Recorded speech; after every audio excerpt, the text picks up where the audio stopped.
ফেসবুকে মন্ত্রীর বিরুদ্ধে কমেন্ট করে গ্রেপ্তার হয়েছিলেন এক তরুণ। তারপর সেই গ্রেপ্তারিকে চ্যালেঞ্জ জানিয়ে তার পরিবার হাইকোর্টের দ্বারস্থ হন।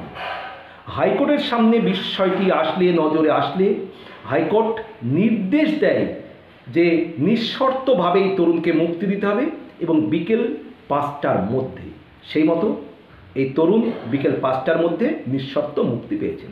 কোথায় ঘটেছিল, কেন ঘটেছিল, কিভাবে ঘটেছিল সংক্ষেপে আমি আলোচনা করব। তার আগে আমি অবশ্যই বলবো, আমার মুকুল স্যার ইউটিউব চ্যানেল যাদের ভালো লাগে আমার ভিডিওগুলো, তারা অবশ্যই আমার চ্যানেলটি সাবস্ক্রাইব করবেন এবং আপনাদের গুরুত্বপূর্ণ মতামত জানাবেন প্লিজ।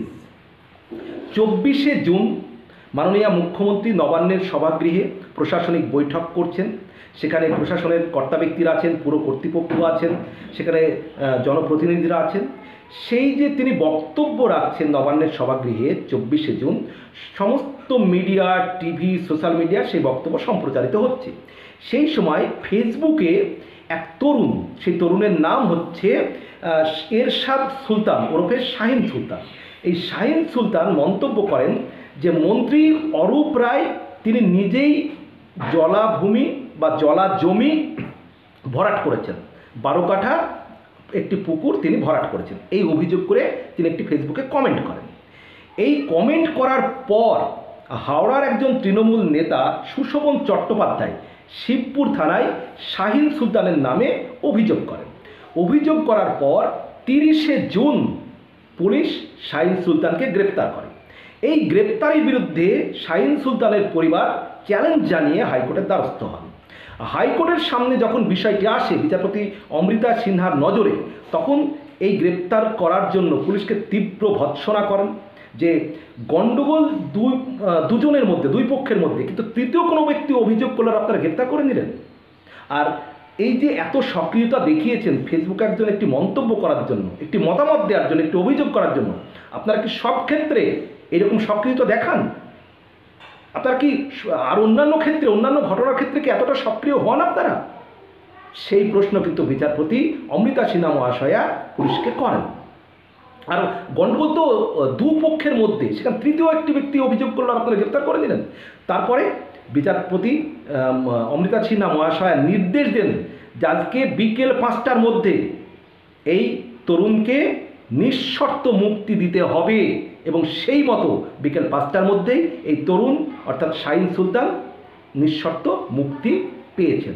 এবং সেই সঙ্গে বিচারপতি অমৃতা সিনহা মহাশয় আরও নির্দেশ দেন যে 30শে জুন যেদিন এই তরুণকে গ্রেপ্তার করা হয়েছে সেই দিন শিবপুর থানার যে সিসিটিভি ফুটেজ সংরক্ষণে রাখতে হবে, তার নির্দেশও তিনি দিয়েছেন।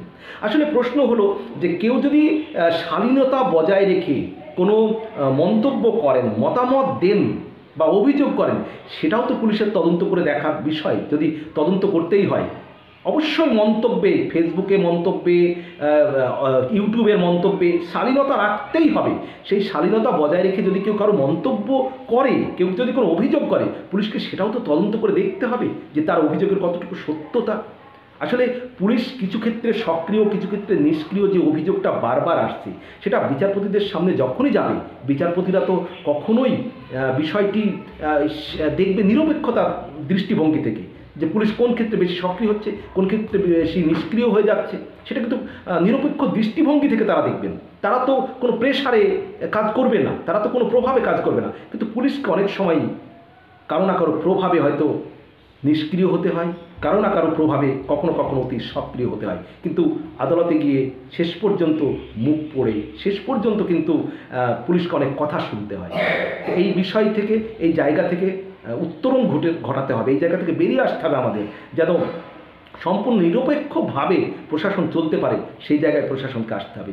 এই আশা, এই ভাবনা আমরা সবাই রাখি যে পুলিশ নিরপেক্ষভাবে কাজ করবে, পুলিশ একেবারে সবার ক্ষেত্রে সমানভাবে সক্রিয় হবে, সব ক্ষেত্রে, প্রত্যেকটা অভিযোগের ক্ষেত্রে প্রত্যেকটা অভিযোগে নিরপেক্ষ তদন্ত করবে। এটাই কিন্তু আমরা আশা করি, আমরা ভরসা করি।